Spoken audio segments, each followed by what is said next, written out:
사회를 뜨겁게 달군 이슈를 다뤄보는 양변의 이열지열 시간입니다. 양지열 변호사 나오셨습니다. 어서 오세요. 네, 안녕하세요. 지금 오늘 법사위에서 언론중재법 개정안 이거 지금 심의가 되고 내일 본회의 처리 예정입니다. 언론계, 시민단체, 지금 정치권, 특히 정치권에서 지금 이게 강경대치가 지금 들어가 있는 상황인데 좀 정리부터 찬반 입장을 좀 정리해 주세요. 저도 뭐 들어오기 전에 이제 제작진으로부터 얘기를 들었는데 이전에 정치권 분들도 얘기를 했었고 기자분들도 나와서 얘기를 하셨는데 전반적으로 이제 반대하는 입장이 좀 강했다라고 얘기를 하고 있고요. 네. 또 들었고요. 그렇게 들었고요. 뭐 정치권에서도 말씀하신 것처럼 강경대치를 하고 있다라고 하는데 저는 사실 그렇게까지 크게 반대할 만한 정도의 상황인가 약간 의문이 있어요. 기본적으로 이제 찬성하는 입장이라는 그런 말씀을 드리는 건데 말씀들을 나누실 때 어떤 큰 전제 조건이 좀 빠져 있는 것 같다라는 생각이 듭니다. 그러니까 빠져 있는 게 뭐죠? 당연한 얘기인데 언론중재법은 민사만 다루고 있습니다. 그러니까 민사를 다룬다는 얘기는 뭐냐면 피해를 입었다라고 주장하는 쪽이 원고가 돼서 손해를 배상을 하라라고 하고요. 그다음에 언론사가 이제 피고가 되겠죠. 피고가 돼서 그거를 물어야 될지 말아야 될지를 반대하는 입장에 서게 된다는 거고 판단은 중간에 법원이 하는 겁니다. 그러니까 이거를 이제 크게 뭐 일부 언론에서는 언론 재갈법이라는 그런 표현까지 써서 뭐 언론들을 힘들게 만들 것이다 이렇게 얘기를 하시는데 그게 보통 이제 일반적으로 전제가 되려면 과거에 뭐 권위주의 시대에 뭐 검찰이라든가 뭐 그때 국정원 이런 걸 동원해서 좀 핍박을 했던 그런 기억들을 떠올리게 만들잖아요. 근데 이 제가 민사소송이라고 말씀을 드린 이유는 뭐냐면 정부가 개입할 여지가 없어요. 아, 민사기 때문에? 네. 그렇지 않습니까? 당사자들끼리 다투는 겁니다. 그러니까 이걸 문제를 제기하는 쪽도 그냥 일반 시민인 것이고 그게 아니다라고 다투는 쪽도 언론사인데 그 싸움에서 언론사보다는 시민 쪽에 조금 더 유리하게 만들 수는 있다. 하지만 국가가 정부기관이 일방적으로 언론사에 개입할 여지를 주는 건 하나도 안 들어있거든요. 좀 더 자세한 말씀을 나누겠지만 그래서 이렇게까지 크게 다퉈야 될 일인가 싶은 게 저의 입장입니다. 사실은. 과거 정부에서 PD수첩이 관련된 뭐 PD를 뭐 수사기관에서 구속을 시키고 뭐 이랬었지 체포하거나 않습니까? 뭐 이런 경우가 있었잖아요. 근데 이거는 민사이기 때문에 그럴 개입의 여지가 없다. 아예 형벌 조항이 없어요. 그러니까 뭐 옛날처럼 검찰이 그렇게 나서지도 않겠지만 검찰을 동원한다든가 경찰을 동원한다든가 이런 일이 원천적으로 아예 전제가 안 된다는 것도 먼저 좀 말씀을 드려야 될 것 같습니다. 알겠습니다. 언론단체라든가 특히 이제 그 언론 이제 사에서 민주당 쪽에다가 이거 그냥 가면 안 된다. 문제가 많다. 그러니 좀 바꿔야 된다는 취지로 계속 얘기를 했고 그래서 민주당 쪽에서는 일정 정도의 수정안을 내놨다고는 하는데 애초에 원안은 뭐였고 지금 바뀌어 있는 수정안은 어떤 거예요? 대표적으로 징벌적 배상이라는 게 논란이 되고 있습니다. 그러니까 원래 손해배상액이 한 5배까지도 배상을 할 수 있다라는 거고요. 특히 원안에서 문제가 됐던 부분들은 이걸 이제 언론사 매출액에 비춰봐서 그냥 액수를 뭐 일방적으로 정하는 게 아니라 법원이 정하는 게 아니라 언론사 매출의 뭐 1000분의 1 이런 식으로 기준을 좀 잡아줬던 겁니다. 그러다 보니까 아니 그 대형 언론사일수록 액수가 커질 수밖에 없잖아요. 그렇겠네. 기준이 그렇다면. 그러면 뭐 회사의 어떤 경영상의 실제 어려움도 초래할 수 있는 거 아니냐라는 반론이 있었다는 거죠. 그리고 우리가 일부는 뭐 증권거래 같은 곳에서 받아들이고 있지만 실질적으로 징벌적 배상이라는 게 원천적으로 들어와 있는 국가는 아니다 보니까 아니 이게 왜 당사자들끼리 다투면 이렇게 벌금처럼 많은 액수를 매기느냐 이게 언론적으로 문제가 됐던 부분인데 수정안에서는 그 부분을 뺐어요. 그러니까 5배는 남겨뒀지만 그냥 뭐 매출 기준이나 이런 기준을 제시를 하지 않고 뭐 사회적 언론사 규모라든가 사회적 영향력 같은 것들을 법원이 알아서 판단을 하라라는 정도로 이 법안을 수정을 한 건데요. 이것도 이제 추가적으로 말씀드릴 게 민사소송이다 보니까 예를 들어서 그렇습니다. 지금 상황에서 법원이 어느 정도의 기준이 지금은 이제 쌓여 있거든요. 뭐 언론중재위원회에서도 많은 기준들이 쌓여 있고 평균적으로 한 500만 원 정도로 나오고 있는데 60% 정도는 500만 원을 훨씬 못 미칩니다. 평균이 그렇다 보니까.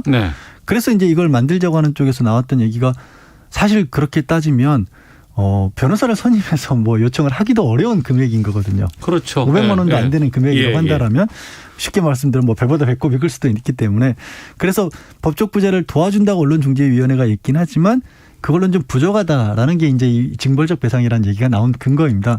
근데 여기서 생각해 봐야 될 게 뭐냐면 판사가 그럼 손해배상 액수를 최종적으로 정하는데 네. 본인이 손해배상 액수를 1,000만 원 정도 된다고 생각을 해놓고 이 법을 적용해서 5천만 원으로 그런 판단을 내릴 것이냐 아니면 1,000만 원 정도가 적당하다고 생각하면 그러면 손해의 기준을 200만 원으로 잡은 다음에 이 법을 적용해서 1,000만 원으로 할 것이냐. 판사 망이에요. 그러니까 무조건 이게 5배라 그래서 네. 지금 평균이 500만 원이니까 그럼 2,500만 원이 된다라고는 아무도 부정 못하는 겁니다.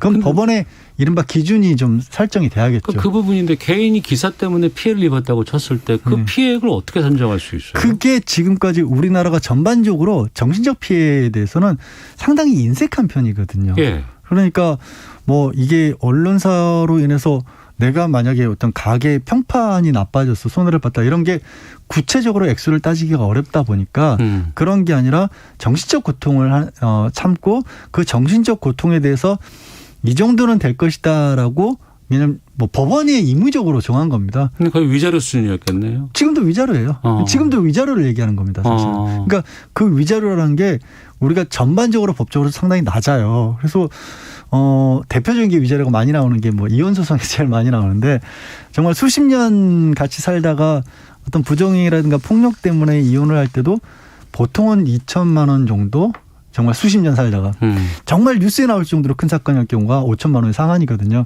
그리고 그렇게 생각해 본다라면 정신적 피해에 대해서 애초에 손해배상 액수가 크지 않은 우리나라 법원에서 갑자기 징벌적 배상이 생겼다고 해서 그 정신적 그러니까 어떤 근거가 명확하면 뭐 100만 원짜리 물건이 깨졌는데 그거에 5배를 물어줘라라고 한다라면 아까 제가 드린 말씀은 문제가 생기지 않겠죠. 그런데 이건 애초에 정신적 피해다 보니까 그건 법원 임의거든요. 그래서 이것도 좀 너무 크게 걱정할 필요는 모르겠습니다. 어쨌든 반대하시는 분들은 반대하시지만 저는 그렇게 봅니다. 예. 네.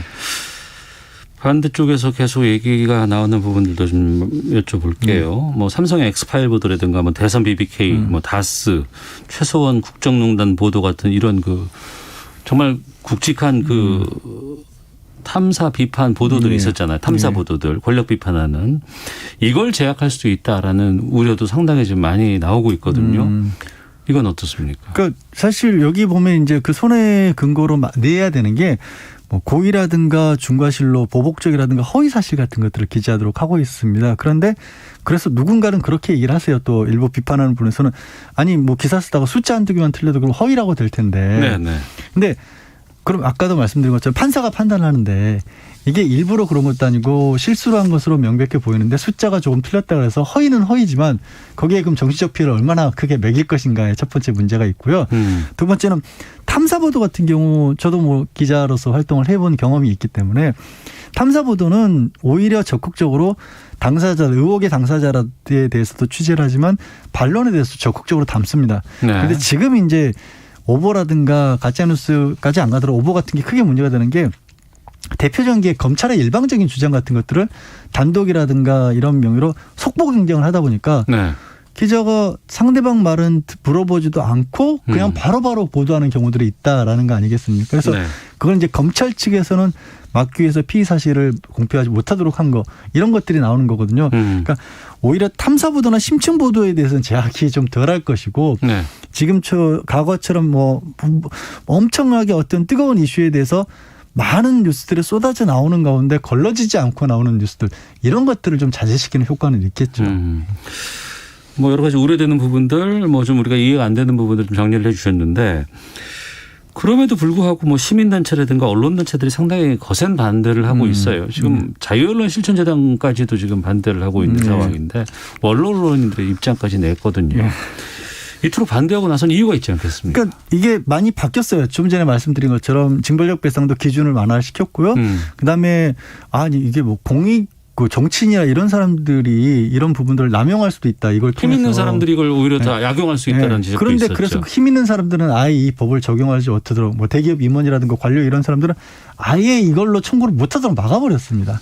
거기다 더해서 우리가 일반적으로 이 가짜 뉴스나 허위 보도 같은 게 문제가 되는 게 이제 명예훼손이 주로 문제가 되는데 네. 명예훼손의 경우에 있어서 공적 인물에 대해서는 공적 인물의 공익을 위한 어떤 보도일 경우는 허위 일부 사실이 아닌 걸로 드러나더라도 그건 면책을 해주는 법 이론이 정립돼 있습니다. 네. 그러니까 이 언론중재법을 적용을 하도록 그 이론까지 피해가는 건 아니거든요. 그러니까 거기서 또 걸러지는 셈이에요. 그래서 처음에 우려했던 부분들이 많이 줄어들었기 때문에 오히려 저는 이게 언론 개혁이 될 정도의 수준인가 좀 약하지 않나라는 생각까지도 좀 하는 상황입니다.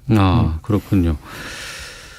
지금 이 언론중재법 관련해서는 여러 대선 후보들의 입장도 상당히 좀 극명하게 아무래도 갈려 있어요. 네. 예. 이게 뭐 윤석열 전 총장 같은 경우에는 뭐 오보의 자신이 최대 피해자다 이렇게 네. 주장하면서 지금 반대한다는 입장도 밝히기도 했고 이게 쟁점이 되지 않을까 싶기도 하거든요. 여러 가지. 근데 그래서 제가 걱정하는 부분은 원래 이 법의 취지와 상관없이 정치적인 이해관계 때문에 반대하고 찬성하는 쪽이 갈리는 게 아닌가라는 그게 걱정이 됩니다. 사실 윤 전 총장 같은 경우도 본인 가족과 관련된 부분에 있어서 캠프에서 고발을 했어요. 네. 그런데 또 언론중재법에 반대하지만 그 고발에 대해서는 철회하지 않겠다고 했거든요. 그러면 이게 어떤 쪽이 그러면 과연 공권력을 더 강하게 작용을 시키는가. 말씀드린 것처럼 윤 전 총장이 고발한 건 형사처벌입니다. 네. 형사처벌을 더 두려워하지 않을까요? 일반적 언론사 쪽에서는. 그리고 아까 말씀드린 것처럼 윤 전 총장이 총장으로 있는 동안에 있었던 수사 과정에서 단독이라는 이름을 들고 나왔던 검찰발 중에서 나중에 사실 아닌 걸로 밝혀진 건 많거든요. 네. 그걸 생각해 보면 윤 전 총장이 반대 입장하는 게 과연 타당한가라는 의문이 듭니다. 오늘 법사위에서 체계적구 심사 같은 거 들어가야 될 것 네. 같고 내일 통과 가능성은 어떻게 보고 계세요? 이거는 여권에서는 사실 여론에는 별로 안 좋을 거예요. 워낙 언론에서는 언론의 입장이 있다 보니까 대부분 비판적으로 쓰지 않습니까? 그래서 예. 이게 오히려 뭐 여권의 지지율에도 손해를 볼 것이라는 관측도 많습니다만 그럼에도 불구하고 통과시키지 않을까 싶습니다. 그리고 생각보다 통과되고 나면 네. 오히려 너무 이거 그렇게까지 소란스럽게 통과시킬 일이었을 거야라는 얘기가 오히려 나오지 않을까 싶습니다. 저는 개인적으로 그렇게 생각합니다. 예. 네. 야당은 이거 강행하게 되면 헌법재판소에 권한쟁의 심판 청구하겠다고 네. 하는데 그건 정치적인 목소리라고 봐야죠. 왜냐하면 권한쟁의라는 게 결국에는 국가기관들끼리 문제를 해결할 수 없을 때 그거를 헌법재판소에서 옳고 그러면 따져달라는 건데 네. 국회에서 법을 만드는 일에 여야가 우리 의견을 안 들어줬다라고 헌법재판소로 가면 공수법도 다 그렇게 가긴 갔습니다. 갔습니다. 안 받아들여졌죠. 정치적인 어떤 목소리입니다. 알겠습니다. 양재열 변호사 함께했습니다. 고맙습니다. 네, 고맙습니다.